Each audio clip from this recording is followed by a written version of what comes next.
माननीय प्रधानमंत्री श्री नरेंद्र मोदी जी ने अभी जनधन योजना के माध्यम से जो खाते खुले थे, उन खातों में 500 रुपए डलवाए हैं।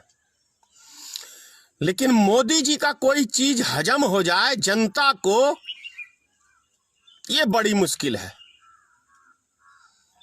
मोदी जी ने गरीब आदमियों के ऊपर कितना बड़ा एहसान किया, इतना बड़ा उपकार किया कि जब ये जनधन योजना के माध्यम से खाते खुले, तब हर व्यक्तियों से 500 रुपए, 1000 रुपए से खाता खुला। कहने को तो जीरो बैलेंस से था, लेकिन ऐसा बिल्कुल नहीं हुआ था उस टाइम में। और माननीय प्रधानमंत्री जी ने अपने भाषण में स्वयं कहा था, उस टाइम के अंदर जब जनधन योजना का जो खाता खुल रहा था, उस टाइम में अपने भाषण में माननीय प्रधानमंत्री जी ने कहा था 48,000 करोड़ रुपया जनधन योजना के माध्यम से जो खाते खुले हैं वो बैंकों में जमा हुआ है। 48,000 करोड़ रुपया, ये माननीय प्रधानमंत्री जी का बयान था उस टाइम का। लेकिन अब उसी खाते में वैसे बहुत सारे खाते बंद हो गए लोगों के, क्योंकि बैंक, आप सबको पता है कि कम रकम होने के कारण से वो धीरे धीरे वो पैसा निकल जाती है।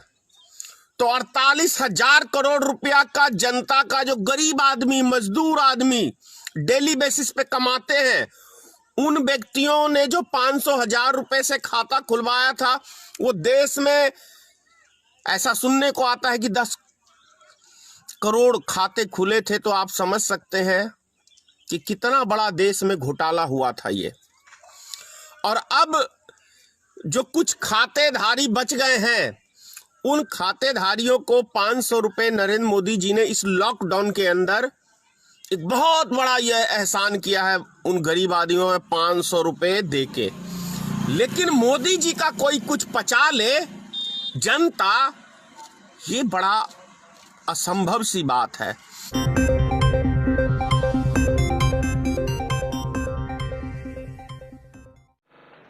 इस देश में प्रधानमंत्री कह रहे हैं कि हमने जनधन खाते खुलवाए। बहुत बढ़िया, बजाओ ताली। और खाते जब खुलवाए तो 500 रुपया आपसे डलवाए। और देश का पॉपुलेशन प्रधानमंत्री हमेशा बोलते रहते हैं, क्या कहते हैं? 125 करोड़। अरे 125 करोड़ में से 50 करोड़ भी यदि खाता खुला तो 50 करोड़ गुना 500 रुपया कितना हुआ? जोड़ते रहिए, सुन्ना डालते रहिए। और एनपीए किसका माफ किया गया? किसका कर्जा माफ किया गया? किसान का। किसका माफ किया गया? अंबानी जी का। कितना कर्जा माफ हुआ है सोच के बताइए।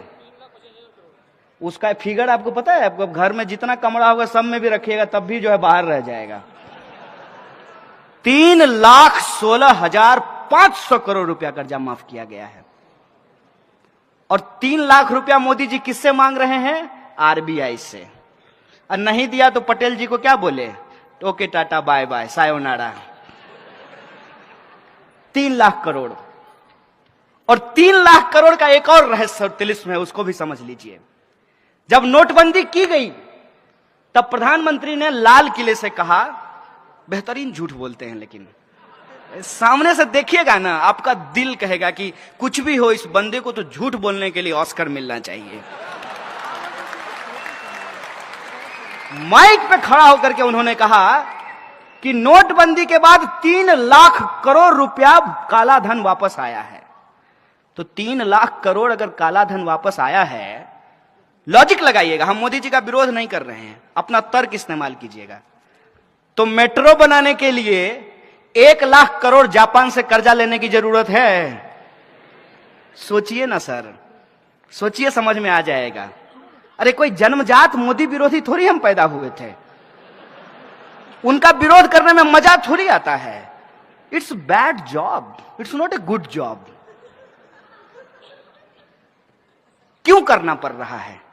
इसलिए करना पड़ रहा है कि बाप दादे ने जो पेड़ लगाए थे उसका मजा हमने लिया। इस देश में यदि बाबा साहब भीमराव अंबेडकर का संविधान नहीं होता तो इस देश में पब्लिक एजुकेशन पे पैसा खर्च नहीं होता, और पब्लिक एजुकेशन के भीतर एक ही बेंच पे ब्राह्मण और दलित का बच्चा एक साथ बैठ करके पढ़ाई नहीं कर रहा होता। यह है संविधान की ताकत। यह संविधान किसी एक जाति, किसी एक धर्म के लिए नहीं है, यह संविधान इस देश के लिए है, और देश देश के लोगों से बनता है, तो लोगों के हक और अधिकार के लिए है, न्याय और बराबरी के लिए है। ये जो संविधान की ताकत है, उससे जो हमने पढ़ाई की है, ये हमारी जिम्मेवारी है कि हम इसकी रक्षा करें।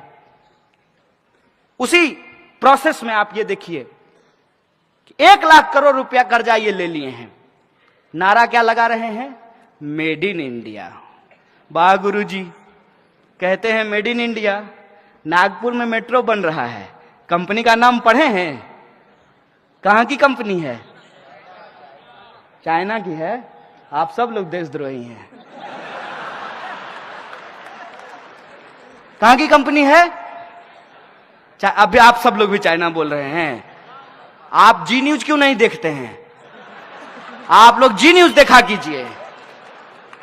यह है मेक इन इंडिया।